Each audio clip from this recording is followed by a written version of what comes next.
Hey y'all, it's your friendly neighborhood panda here. Welcome to the channel. If you've been here before, welcome back. Well, as you may or may not know, this is a reaction channel, yes, but it's slightly different than your average. See, what happens in each of our episodes is I give you two videos for the price of one. I'll give you the original song and then a video of a cover of that song, and we're going to compare and contrast the two. Things like stylistic choices, arrangements, vocal lines, etc. Now, there's a couple of things we got to remember before we start all that, okay? First of all, this is not a true first-time reaction every time, because I may have actually heard the original song or the cover. I may have even heard both. So you're not going to get a full first-time organic reaction, but you are going to get a lot of analysis, meaning there's probably going to be a lot of pausing, okay? Because I got to give you my thoughts and opinions, but when I have them, or I'm going to forget them. They're going to be gone off into the ether. All right, so there will be lots of pausing, but if you want to listen to the songs uninterrupted, I'm going to leave the links to the originals down below. Next thing, y'all, the opinions I express about these videos are just that, opinions. They're my opinions. You can differ with your opinion and mine. That is perfectly fine. Let's all be kind to one another. We're just here to sit and listen and jam out to some music, okay? Now, third and most important thing, if you enjoy what happens here today, hit that like button. Subscribe, share, hit the notification bell so you can see when I post again. And put a comment down below if there's a song and an artist you'd like me to look at next. Okay? All right, well, today's comparison video is going to be about the original song, What Could Have Been, from Arcane League of Legends, this time sung by Sting. All right, and then the cover of that song by Colm McGuinness. This particular song was requested by a wonderful subscriber of mine and friend on Discord and all kinds of other things, Todd Archimeric. I hope I pronounced your name correctly. If I did not, please let me know, and I'll, correct it in future. But he has asked that I would do the cover and the original of this song and compare and contrast. Now, I actually haven't heard either of these. I haven't really gotten into Arcane, so I haven't really heard either of these. But the first one is a live singing of it by Sting at the Game Awards 2021. So let's see what it's all about.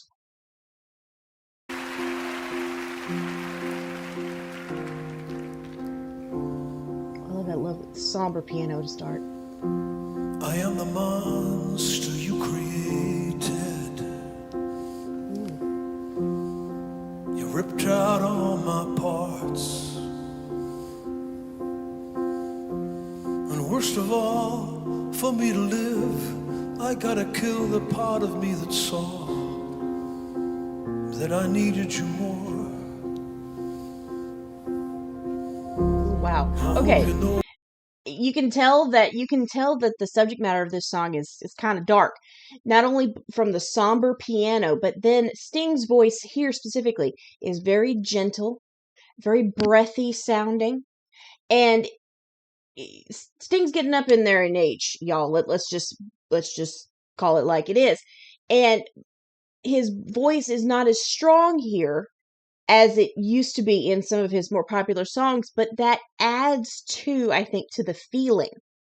It's a little more wavery, and it's a little more breathy. Now, this could just actually be a stylistic choice of his. We're not sure yet. We hadn't been very far into the song, but I just think it only adds to the overall atmosphere. I hope you know we had everything. You broke me and left these pieces. I want you to hurt like you hurt me today. And I want you to lose like I lose when I play What Could Have Been. Oh, they got a violin coming in. Okay. What could have been? Ooh, a full orchestra.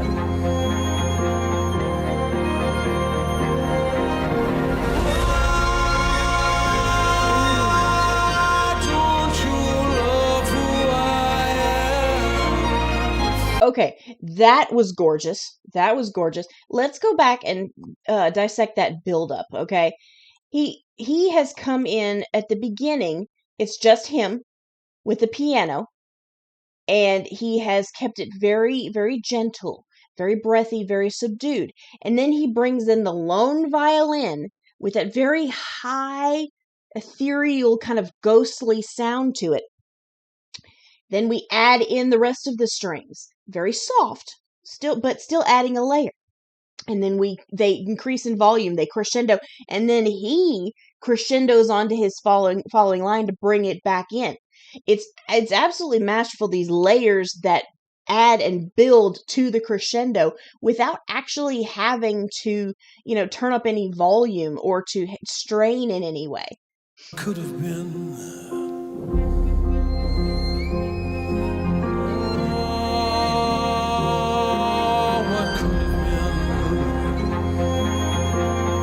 They're just the violin, the light strings, then they build.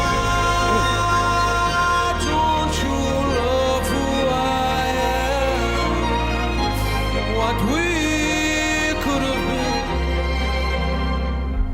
I am your ghost, a fallen angel. You ripped out all my parts. I couldn't care what invention you made me, 'cause I was meant to be yours.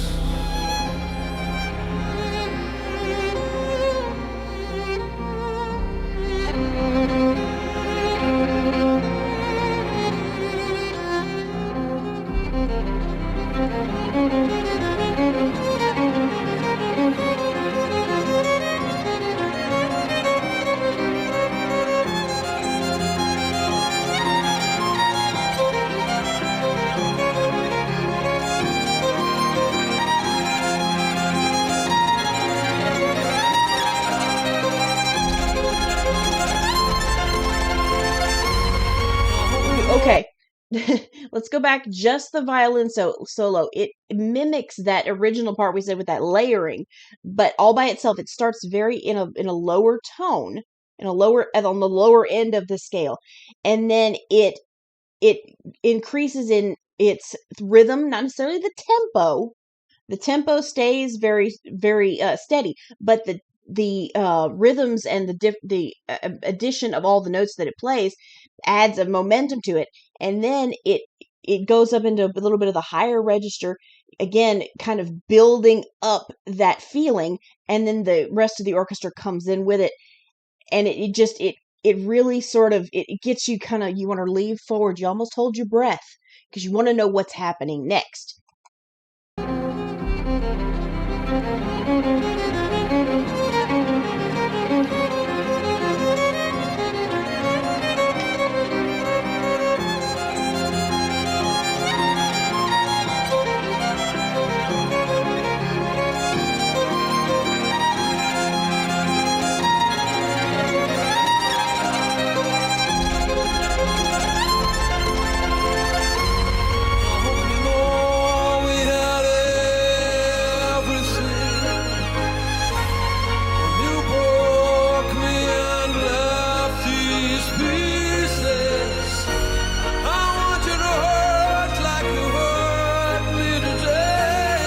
Now this is interesting. The entire background, the orchestra and the violin have increased on their level of dynamic. They've crescendoed about I'd say 3/4 of the way that they've been, the loudest that they have been up to this point.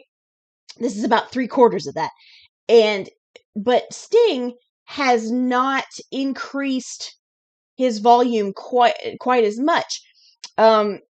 Again, I don't know if that is a stylistic choice on his part, or the fact that his voice is just not quite reaching there anymore. But because it sounds like he's straining just a little bit more than he used to.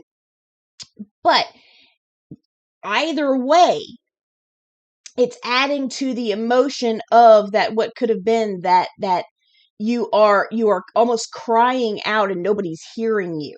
Okay, so again, whatever it was stylistically chosen for this, or whether it was just because it's live, and so some things are not always as good as a studio recording might be. Either way, it adds to the feeling. Of these pieces, I want you to hurt like you hurt me today. I want you to lose like I lose when I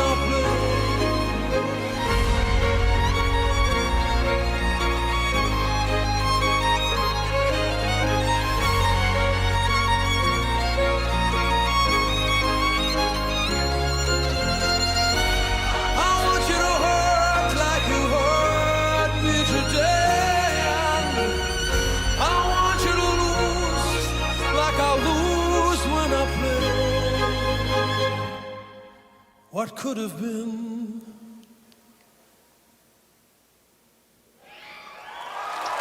Oh, that was beautiful. That last little part where he sang just that last line by himself, it adds to that that breath you're taking where you've had all this emotion and you just have to stop and breathe. You're breathless at this point, and you just have to stop and let it out. And so it just, again, there is so much emotion going on here. That the entire time, whenever they had, it feels like it was moving forward. There's lots of momentum, lots of forward motion. The tempo stayed steady the entire time. The piano actually was the one that really kept it steady, if you listen very closely.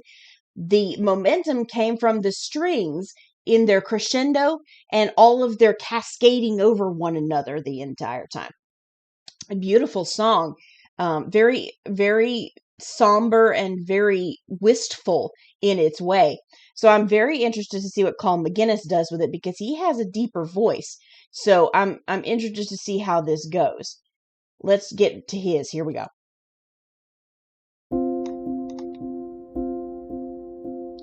Start out the same with the piano. Okay.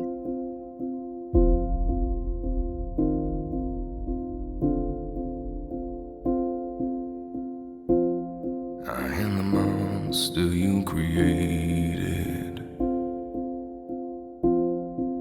You ripped out all my parts. Ooh, okay. All right.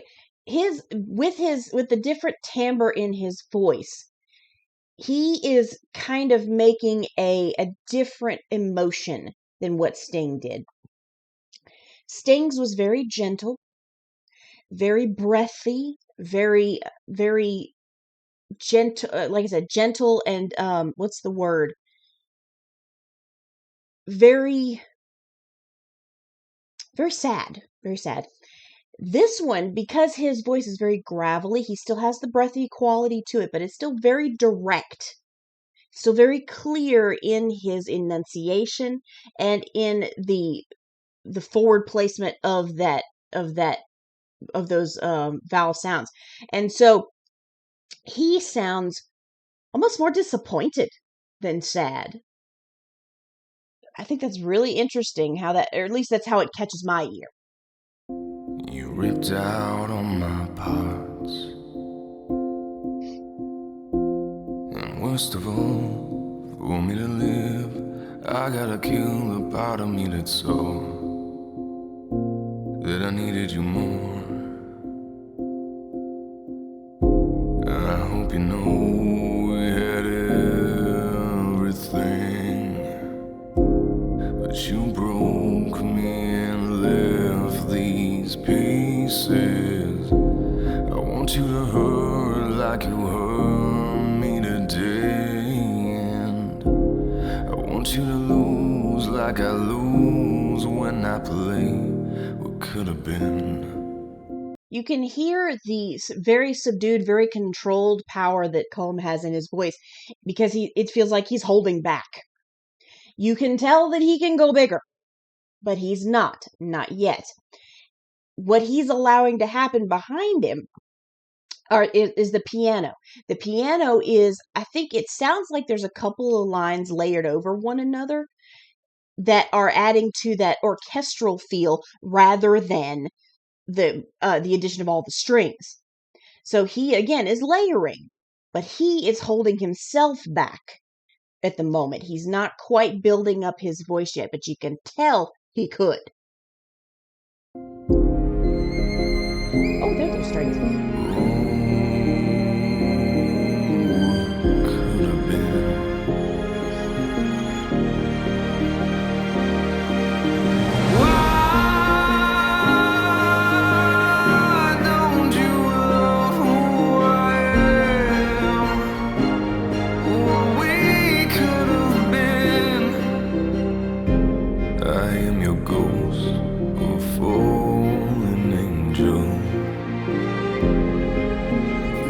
Okay, he went very clear, and the breath control was amazing in this part, in this section, when he started with that Y and that crying out into the distance. There was very little breath escaping between his vocal cords. It was very clear, and there was just a teensy bit of vibrato, just kind of keeping it like it was spinning along. But it was much more potent, and he didn't sound like he went up in volume any, but it still sounded like he was getting bigger. And then he dropped back to that gravelly, disappointed kind of feel. And so he's going up and down and putting us in waves of sound and emotion. And that's pretty genius, if you ask me. I am your ghost, a fallen angel. You ripped out all my parts. I couldn't care what invention you made me, 'cause I was meant to be yours. What is that violin?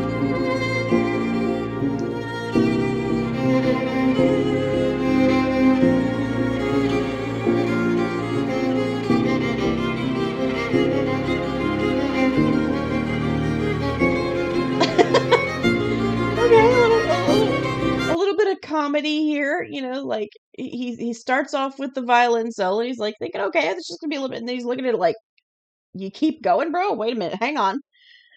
That's cute.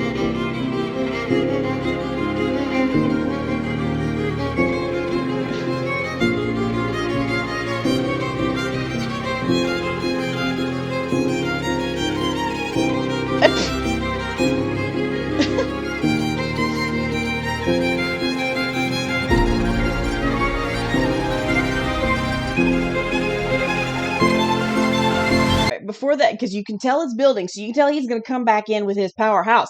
But it kind of acts like, to me, that the violin solo is sort of whoever he's telling. We could have done all of this, and I keep losing when I play what could have been, and I want you to suffer just like I have. It sounds almost like the violin is the person that he's speaking to, and this person is answering back, trying to explain themselves and getting more and more agitated and rambling almost, because he's looking at him like, you done? And so he picks up his phone, and he picks up a cup of tea, and he's like, he's ignoring them. It's like, I don't want to hear it. I don't want to hear it. You have the boat has sailed. Okay. I'm telling you what happened, and we're just moving on. I'm moving on anyway. If you don't want to move on, that's your problem. I may be reading too much into that, but that's what it feels like to me.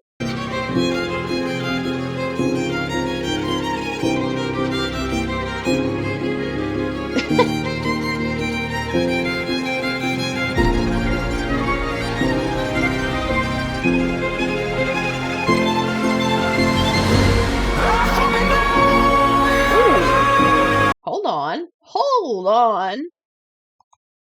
Let's go back to that. What was that?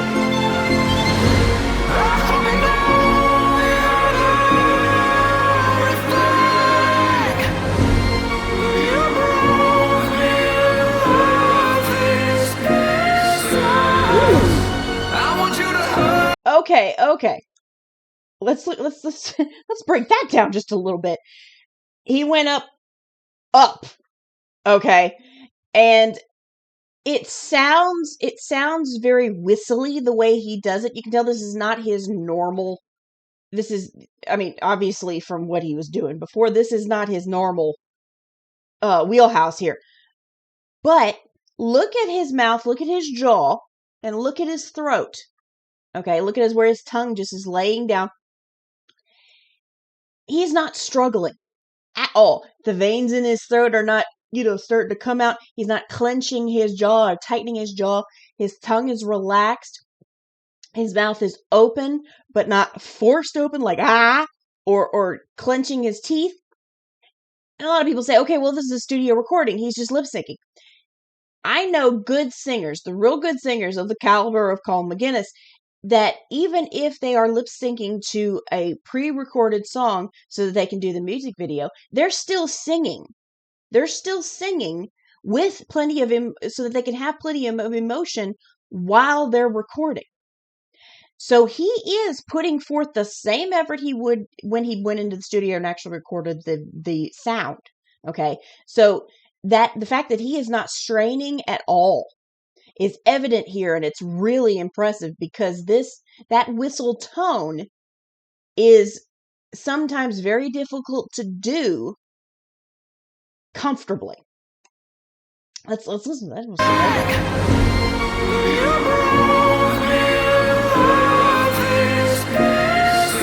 Oh, that note. Woo. I want you to hurt like you hurt me today. I want you to lose like I lose when I play. That was very 80s, 90s power ballad band going there. And you know what I'm talking about, those ones that are those guys that you just they were sometimes a little over dramatic, but you had the feels when you listen to these guys. That's what this next section is to me, because he's not in his lower gravelly, he's not in his high whistle, he's in a mid range that allows him to do that. And I love hearing all the different timbres of his voice, but he has kept very true to the original in the message.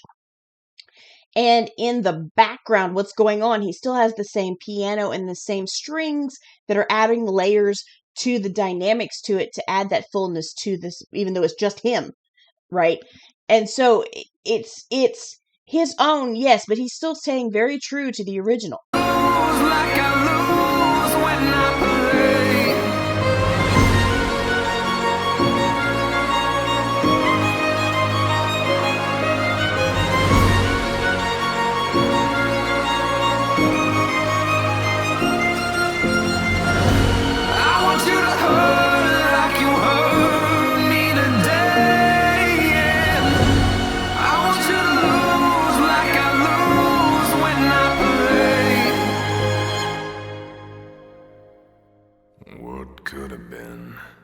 Oh, hang on. What could have been? He's going on this crying, this almost yelling, like, shaking his fist at what was happening, like, I'm shaking my fist at you, that how dare you do this to me, and how dare you do this to us. He's gone from the disappointed to mad, right? And then that last part is just like shiver up your spine freaky. Okay. All right, Colm, let's... What could have been? And then complete silence at that. Wow. Okay. That was cool. I loved both versions of this song because they were so very emotive and very they painted a full picture of what they were trying to convey. You got everything. You got all of the words. You got all the backstory behind it, and then you got all of the feeling and emotion, not just from the vocal lines, but from the layers of the orchestration that they added in the back. That was a very good choice, Todd. Very nice. Very nice. All right. Well, that is it for our requested songs today. Again, if you like what you saw, Hit that like button, subscribe, and share to all your friends, and hit that notification bell so you know when I post next. Comment down below if you have an idea of a song that you would like me to cover. All right. I hope you had a good day, night, evening, morning, whatever, happy time zones wherever you are, and I'll see you in the next one.